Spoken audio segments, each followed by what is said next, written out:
대기만성형 기자, 아니 예.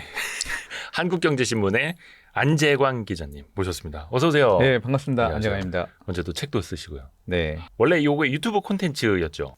예, 맞습니다. 저희 한국경제신문에 예. 그 유튜브 채널이 있는데요. 크게 세 개가 있는데 그 중에 예. 이제 한경 코리아 마켓이라는 채널에서 제가 대기만성스라고 해서 대단한 기업의 만만한 성공 스토리라는 이름으로 1년 반 정도 프로그램을 진행을 했고요. 원고들 일부를 좀 각색하고 추려서 책으로 낸 것이 이번 책입니다. 네. 대기만성스. 네, 근데 여기서는 이게 스까지는 안 넣고 대기만성으로. 대단한 기업의 만만한 성공 스토리. 예. 저희가 요거는 그 메디치 미디어에서 많이 또 책을 지원을 해주셔가지고 네. 저희가 좋은 댓글 남겨주신 5분께 요 책을 보내드리겠습니다. 저도 굉장히 흥미진진하게 읽었습니다. 아, 고맙습니다. 뭔가 좀 음성 지원되는 듯한 느낌으로. 네.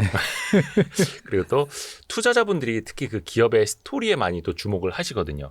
그게 이 기업의 과거이기도 하고 또 미래이기도 하니까 저희가 23개 기업인데 그걸 다 다룰 수가 없어서 네. 대표적인 몇 군데. 예. 근데 이제 주가 측면에서 보면은 예, 거기부터 안 할 수가 없습니다. 한미반도체. 네. 한미반도체. 주가가 지금 몇 배 오른 거 거의 한 10배 올랐죠. 한 2년 사이에. 예, 사실은 뭐 그 엔비디아 많이 오른 거 얘기하는데 예. 더 올랐습니다, 진짜. 그래서 예. 한미반도체 이제 기간을 봤을 때 작년에 거의 10배 올랐고 올해도 지금 계속 가고 있잖아요. 그래서 시가총액이 지금 뭐 오늘 제가 확인은 안 해봤습니다만 한 예. 16조 원 정도 지금 되는 걸로 알고 있습니다. 어마어마합니다. 매출이 근데 작년에 1,000억대 회사거든요. 아직은. 예. 그렇죠. 작년 기준으로. 그래서 일각에서는 뭐 이거 버블 아니냐 뭐 이런 논란들도 있는데 예. 또 회사 측의 얘기는 완전 다르죠. 그러니까 이제 뭐 영업이익이 1,000억도 아니고 음. 매출이 1,000억대였는데 시가총액이 16조다. 이거는 누가 봐도 좀 네네. 많이 오른 것 같긴 한데 네. 근데 또 그만한 이유가 있지 않겠습니까? 시장에서 그런 평가를 하는 것은.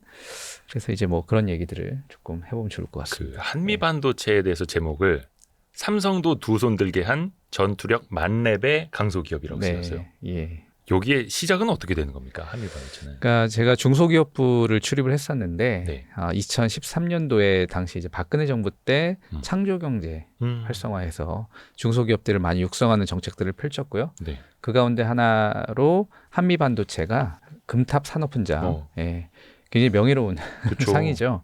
예, 금탑 산업훈장을 받았고 그때 제가 취재를 했던 경험이 있어서 그때 그 광노곤 회장님 네. 지금 작년 말에 돌아가셨어요, 예, 이분이. 예. 그래서 지금은 2세 분이 하고 계신데, 곽동신 예, 부회장님. 곽동신 부회장이 하고 계시고, 네. 네, 당시 이슈가 있었죠. 그때 2012년이었는데 삼성전자하고 특허 소송을 했었고요. 한미반도체가 네. 삼성전자를 상대로.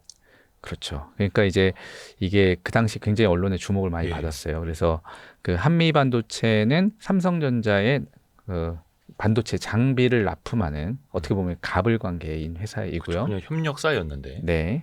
그리고 당시에 그 또 매출로 봤을 때도 아까 제가 작년에 한 1,000억 원대라고 말씀드렸는데 네. 당시에도 한 2,000억 원 정도 했습니다. 매출이. 그러니까 2007년대 초반에. 예. 그러니까 200조 매출인 그 삼성전자를 상대로 예. 싸웠다는 것도 대단한 이슈가 되기도 했죠. 근데 그 중소기업의 기술 탈취 문제, 그러니까 정확히는 대기업의 중소기업 기술 탈취 문제가 수면 위로 드러난 또 계기가 되기도 했고요.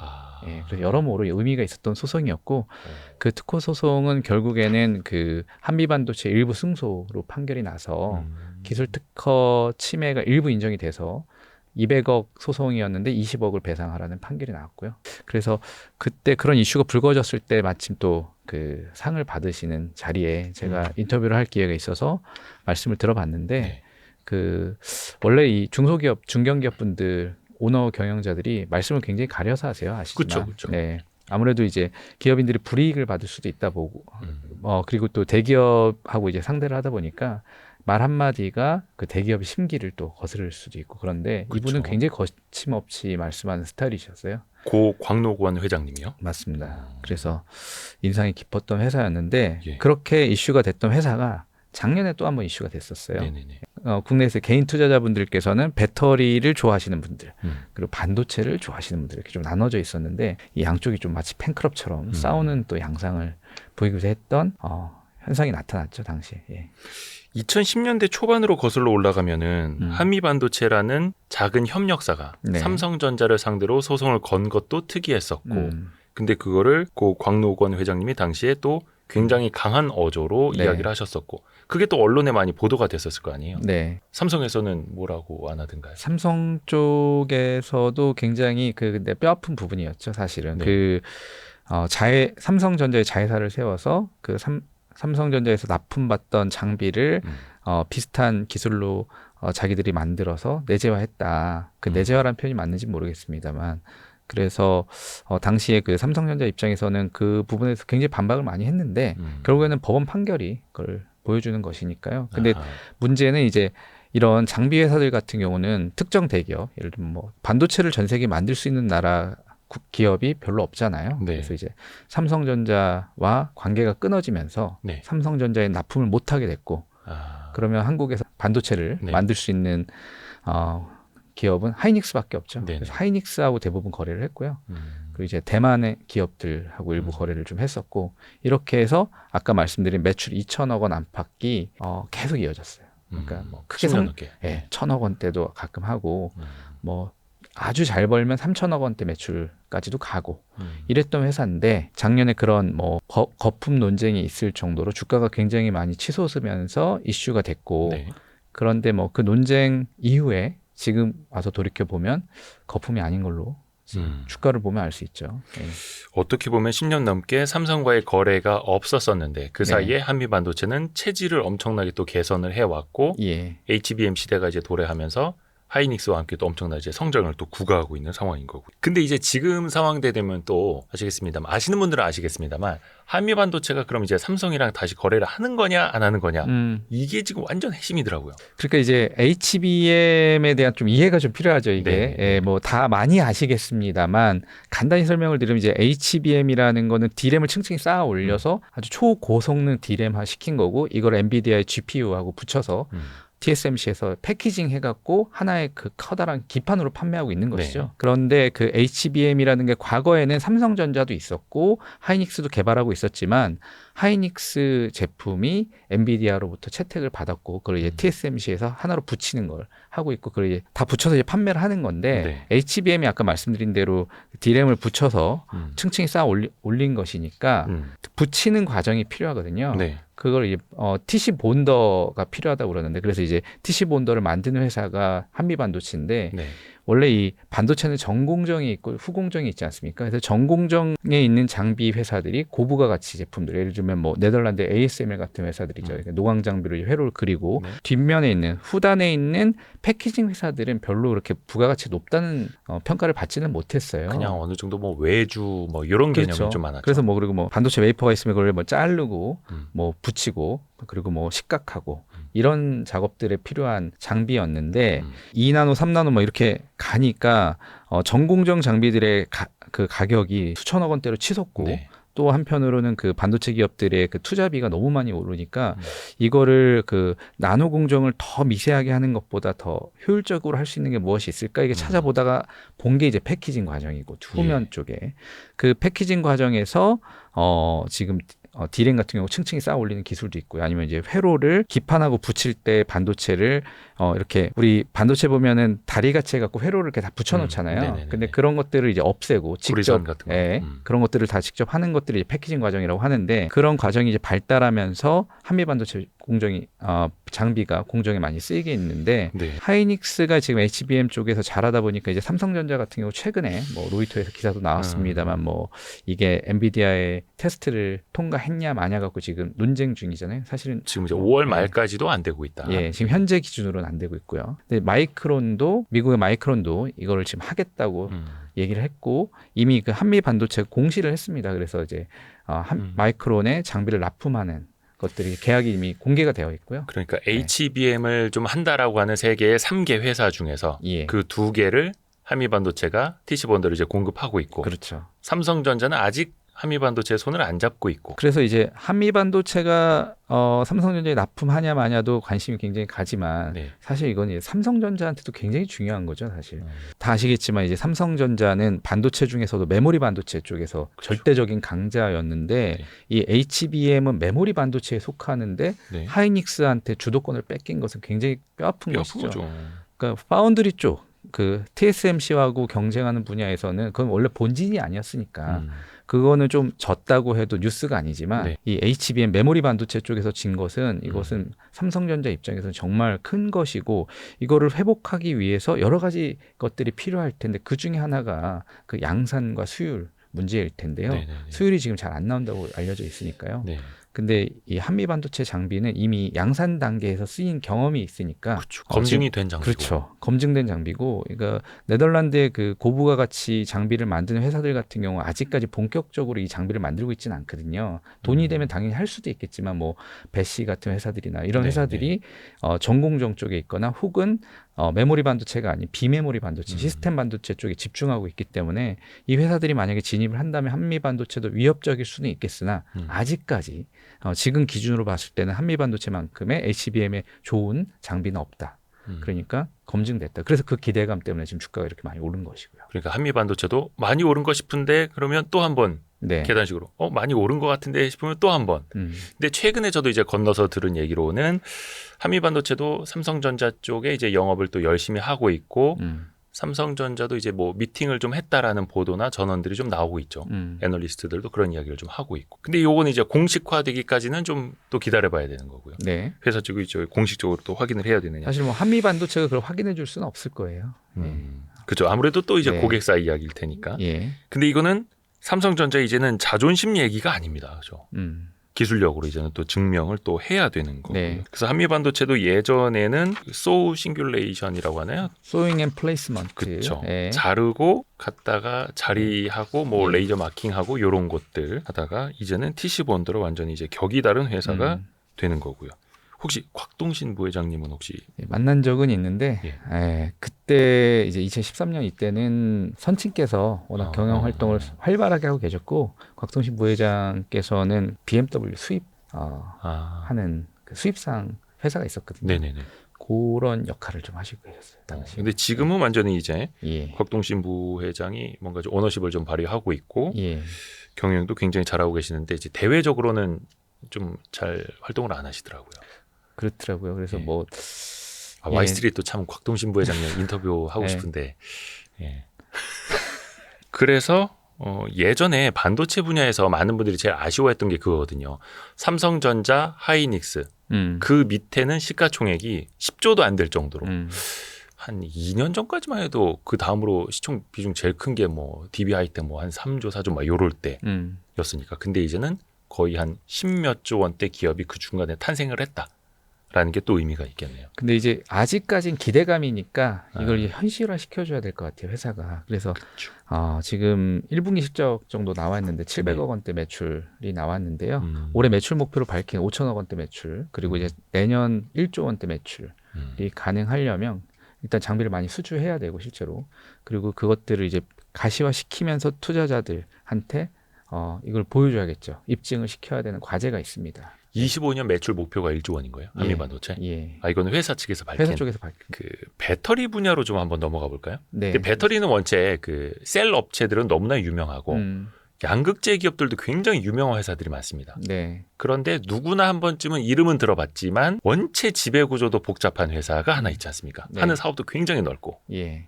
고려아연 얘기를 좀 들어볼까요? 네. 이 책에 고려아연 얘기도 있는데요. 예. 고려아연이라는 회사는 대부분의 분들이 잘 모르실 거예요. 사실 산업부 기자를 저도 오랫동안 했습니다만 고려아연에 대해서 그렇게 많이 들어본 적이 없습니다. 네, 이 회사가 업력도 굉장히 오래됐고 네. 실적이나 이런 걸 보면 굉장한 회사예요, 사실은. 예. 그래서 이제 비철금속 분야에서, 그러니까 이제 철 쪽에서는 포스코가 있고 비철금속에서는 고려아연이 있다고 할 정도로 대단한 회사고, 매출 성장도 계속 이뤄왔고, 그래서 대략적으로 지금 현재 기준으로 봤을 때 매출 한 10조에 영업이익 1조 정도를 창출할 수 있는 능력이 있는 회사다, 이렇게 보시면 될 것 같고, 고려아연이 최근에 유명해진 것은 두 가지가 있었는데 네. 하나는 경영권 문제였죠.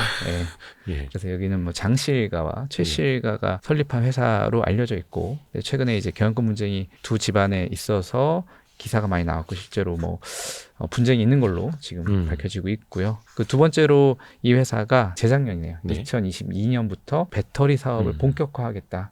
그래서 비전을 밝히고 있어요. 사실 일부에서는 그 배터리 사업 때문에 이 장실가와 최실가가 갈라선 것이 아닌가라는 얘기도 있습니다. 기존에 비철금속만 할 때는 뭐 예. 그냥 타박타박 이렇게 하는 회사였는데 엄청난 성장 산업이 붙으면서 이제 좀 갈라서게 되는 거예요. 왜냐하면 이제 그 비철금속 사업이 이 아연 사업이라는 게 이 아연이 뭐 우리가 그 도금할 때 많이 쓰거든요. 네. 그래서 뭐 건설 현장 가면 H빔 같은 것들 커다란 그 형광 제품에도 도금이 되어 있고 그리고 자동차 녹슬지 말라고 이렇게 네. 씌우는 게 아연인데요. 그러니까 아연은 경제가 좋았을 때, 좋을 때 아하. 수요가 많고 경제가 안 좋으면 좀 수요가 적은 특징이 있고 그래서 이제 중국 경제가 최근에 좀 안 좋았다 보니까 아연 산업도 좀 안 좋았고 그랬는데요.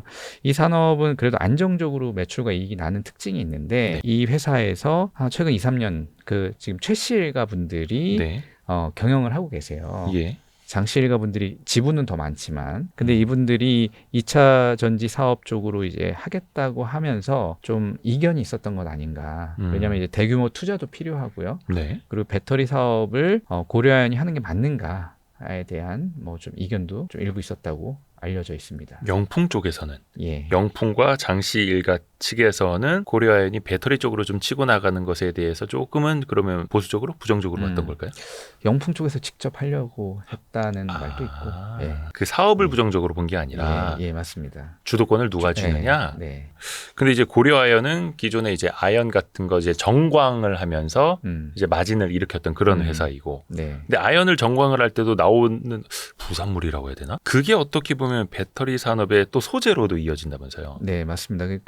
이 아연은 이제 아연 돌덩이죠. 그러니까 돌덩이를 깨 부시면은요, 그 안에 이제 여러 가지 물질들이 있을 거 네네. 아니에요. 그 중에 하나가 이제 아연이 있고, 아연만 있는 게 아니라 금도 있고요, 은도 있고, 네네. 동도 있습니다. 근데 부산물의 가치가 또 장난이 아니네요. 예, 그러니까 그래서 그 부산물들이 마치 그 부업이지만 때로는 주업이 되기도 해요. 왜냐하면 금값이 많이 오르거나 네네. 이럴 때는. 그런데 여기 제가 동도 있다고 말씀을 드렸는데 이 배터리 사업에서 고려아연이 하겠다는 사업이 바로 이 동박 사업입니다. 동박. 예. 동박이라는 거는 이제 뭐 배터리 산업에 대한 이해도가 있으신 분들이라면 대부분 알고 계실 텐데 이 동박은 또 배터리의 그 4대 물질이 있지 않습니까? 양극재, 음극재, 분리막 그리고 전해 액 네. 이렇게 있는데 음극재를 들여다보면 음극활 물질이 있고 그렇죠. 그 음극기재가 있는데 그러니까 그 음극기재에 해당하는 게 동박입니다. 네. 그래서 이제 배터리를 둘러싸고 이렇게 얇게 있는 막인데요. 이 집에 있는 쿠킹 오일 같은 거 있잖아요. 음식물 쌀 때 있는 거. 네.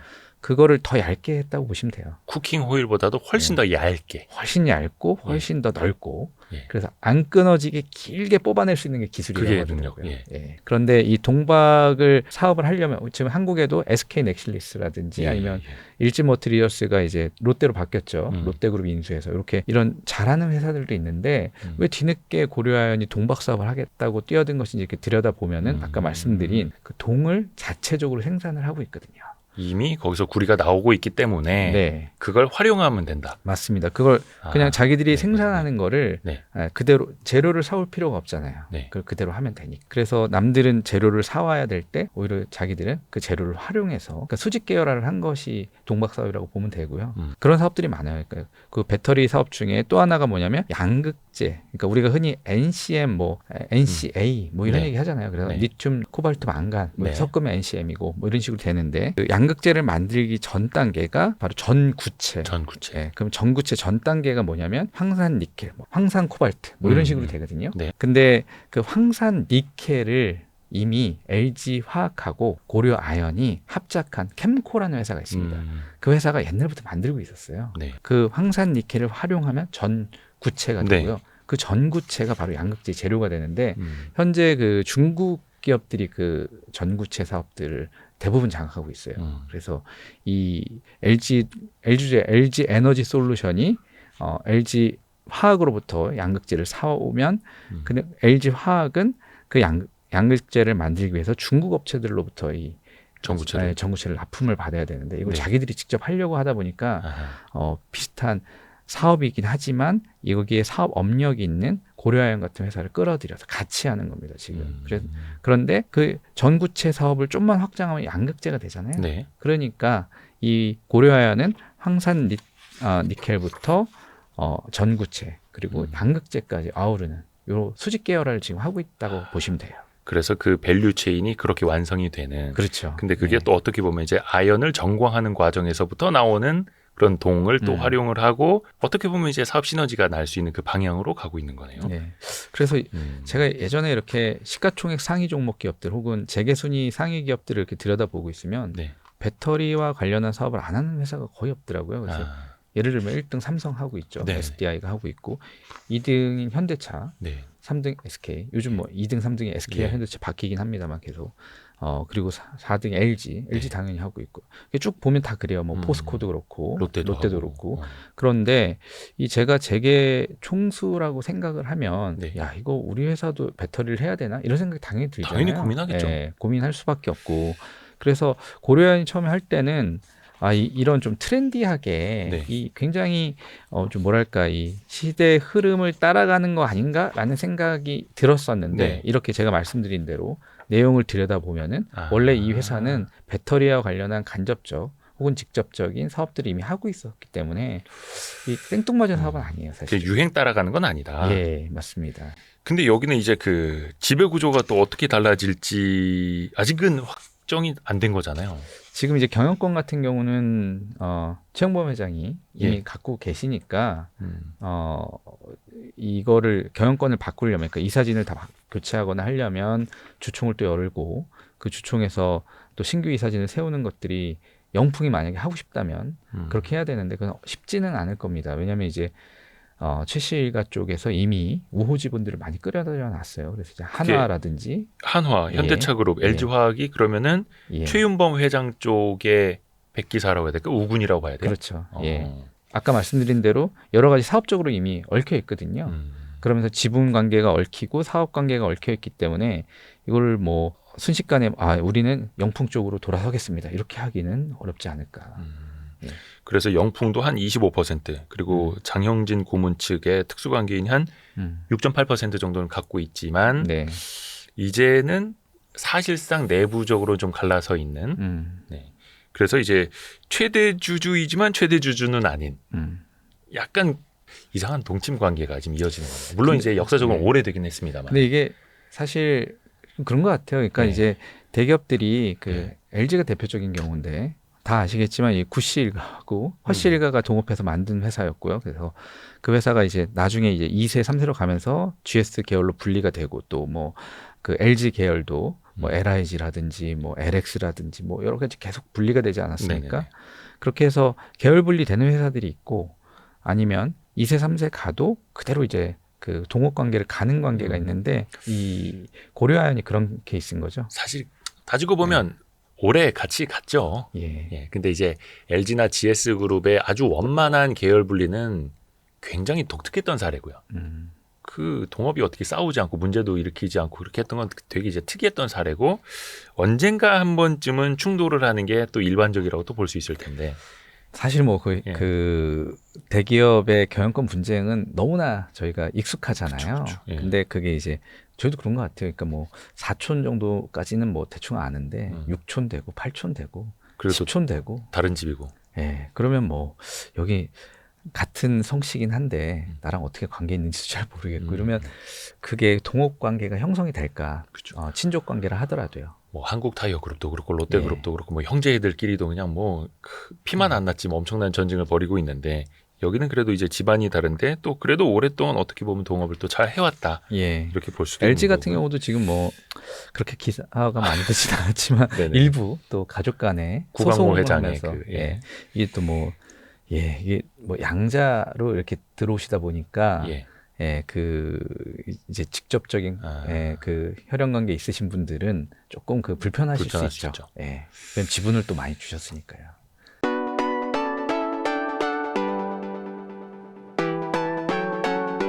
원래 저는 피부 장비 미용 이런 것들에 궁금증이 굉장히 많아요. 덕업일치라고 보시면 될 것 같아요. 얼굴 피부에만 연간 3만 원 이상. 네. 시술을 여러 번 받아보면은 될 것 같다, 안 될 것 같다 감이 와요. 내가 직접 몸으로 가서 시술을 해보는 게 결국에는 피부 미용 섹터에 있어서는 남들이 가지지 못하는 엣지가 되는 거죠.